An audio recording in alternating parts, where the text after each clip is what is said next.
আসসালামু আলাইকুম। আমার দূরের কাছের সকল বন্ধুদের জানাই শামসুন নাহার ব্লগ চ্যানেলে স্বাগত। বন্ধুরা সবাই সুস্থ আছো, ভালো আছো? তো দেখো, সন্ধ্যার পরে তোমাদের ভাইয়া গেছিল বাজার করতে। তো এখানে বেশ কিছু কাঁচামরিচ নিয়ে আসছে হাফ কেজি, আর আছে 1 কেজি টমেটো, লাউ, ফুলকপি, গাজর, আরও বেশ কিছু জিনিস আনছে, সেগুলো তুলে নিছি, ওগুলো আর শেয়ার করা হয়নি। যেমন কলা আনছিল, পেয়ারা আনছিল। তো এখন আমি বাজারগুলো গুছিয়ে নেব। আর আনছে মাছ, এখানে দেখো 1 কেজি আনছে পাবদা মাছ। মাছগুলো খুবই টাটকা তাজা মাছ। তো পাবদা মাছ কিন্তু আমার মেয়ে কখনোই খায় না, তো 1 কেজি মাছ আনার কোনো দরকার ছিল না। আর আনছে ছোট ছোট টাকি মাছ, সাথে একটা শোল মাছ। আমার মেয়ে এই টাকি মাছ খেতে চাচ্ছিল, শীতকালে টাকি মাছ কিন্তু ভালো লাগে। আর এই দেখো মুরগির বডি, এটা হচ্ছে চাইনিজের জন্য, যে এখান থেকে কেটে নেয়, মাংসগুলো কেটে নেয়, স্যুপ তৈরি করে, আর এর খাঁচাগুলো রেখে দেয়, এগুলো আলাদা বিক্রি করে। তো আমাদের বিড়ালের জন্য ওগুলো নিয়ে আসছে। দেখো আমি সবগুলো মাছ নিয়ে নিলাম। আর ওই পাশে দেখতে পাচ্ছ নলা মাছ, ওগুলো হচ্ছে বিড়ালের খাবার। আমরা কিন্তু ওই মাছগুলো খাই না, তো অনেক মাছ কিনে আনা লাগে। নলা মাছ, রুই মাছ যাকে বলে, ছোট ছোট রুই। আর ওই দেখো মুরগির খাঁচা আমি জাল করতে দিছি চুলায়। আর এখানে মাছগুলো প্যাকেট করা হয়ে গেছে। এখন মাছগুলো আমি নিয়ে ফ্রিজে রেখে দেব। সব মাছগুলো, যেমন পাবদা মাছ আর বিড়ালের মাছ, প্যাকেট করে আমি এই যে ফ্রিজে রেখে দিচ্ছি।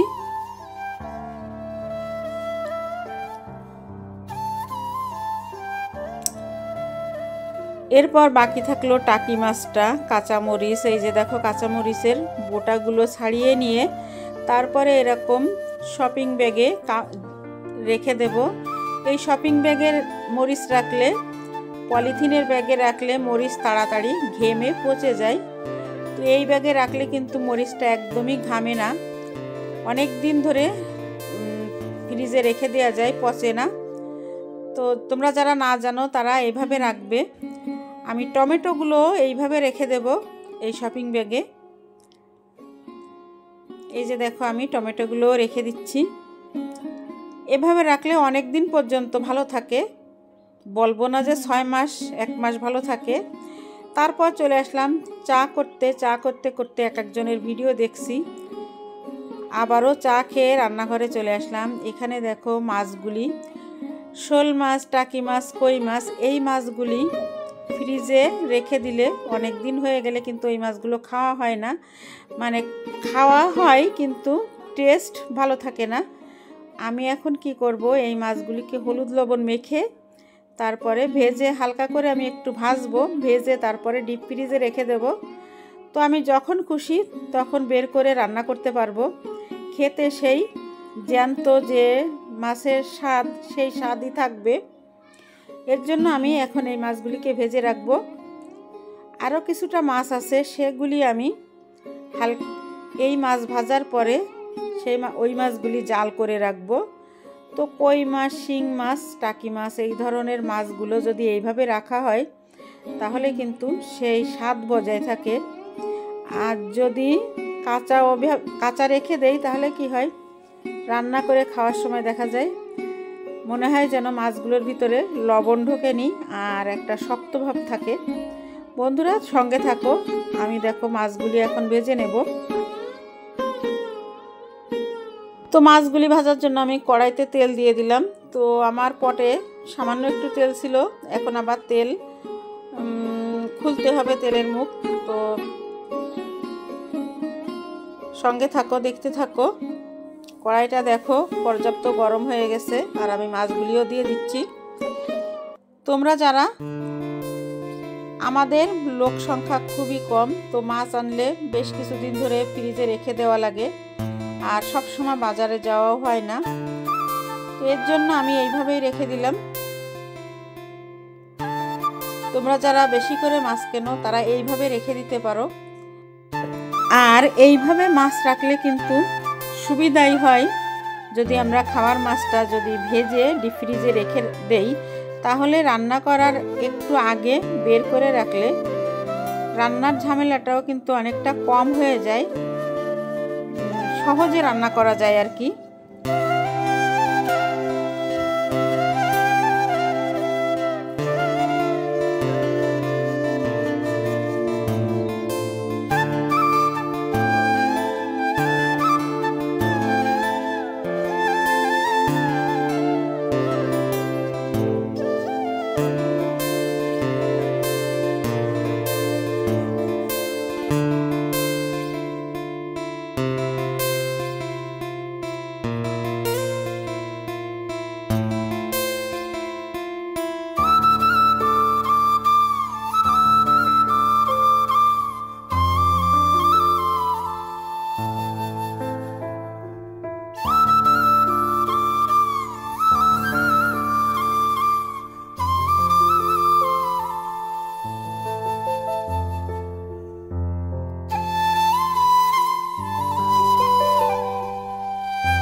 বন্ধুরা, মাছ ভাজা হয়ে গেল। আর এই দেখো আমি যে বক্সে ফ্রিজে রাখবো সেই বক্সে আমি মাছগুলো তুলে নিচ্ছি।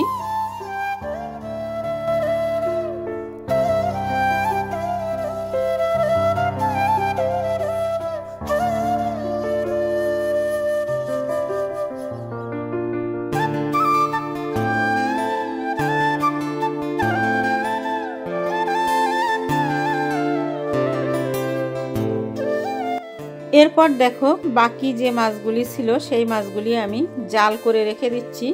কড়াইতে সামান্য তেল ছিল, সেই তেলের ভিতরে আমি মাছগুলো দিয়ে দিলাম। মাছগুলোতে আমি হলুদ লবণ মেখে একসাথেই হলুদ লবণ মেখে নিয়েছিলাম, আর সামান্য একটু পানি দিয়ে দিলাম। আমি এই পানিতে মাছগুলো জাল করে রেখে দেব। এটা যখন খুশি তখন আমরা শাক কিংবা সবজি দিয়ে খেতে পারবো। বেশি ভালো হয় শাক রান্না করলে। এই মাছ লাউ শাক দিয়ে কিন্তু খুবই সুন্দর হয়, অসাধারণ লাগে লাউ শাক দিয়ে রান্না করলে। তা আমি কিন্তু লাউ শাক দিয়ে রান্না করার জন্যই এভাবে রেখে দিচ্ছি। এদিকে দেখো আবার সিমের বিচি নিয়ে আসছিল, তো সিমের বিচিগুলো ফ্রিজে ছিল, তো ভাবলাম নষ্ট হয়ে যাবে, তাই এখন সিদ্ধ করলাম। সিদ্ধ করে সিমের বিচিগুলো বেছে তারপর রেখে দেব, তাতে করে নষ্ট হবে না। এটাও কাজটা অনেক সহজ হয়ে যাবে। তো আমার সিমের বিচিগুলো দেখো বাছা হয়ে গেছে। দুপুরে রান্না করছিলাম কুমড়োর তরকারি চিংড়ি মাছ দিয়ে। দেখো কতটা রয়ে গেছে আর কতটা আমরা খাইছি। আর হচ্ছে হাঁসের মাংস, তাও এই যে আছে, এটা দিয়ে আমাদের রাত্রে হয়ে যাবে।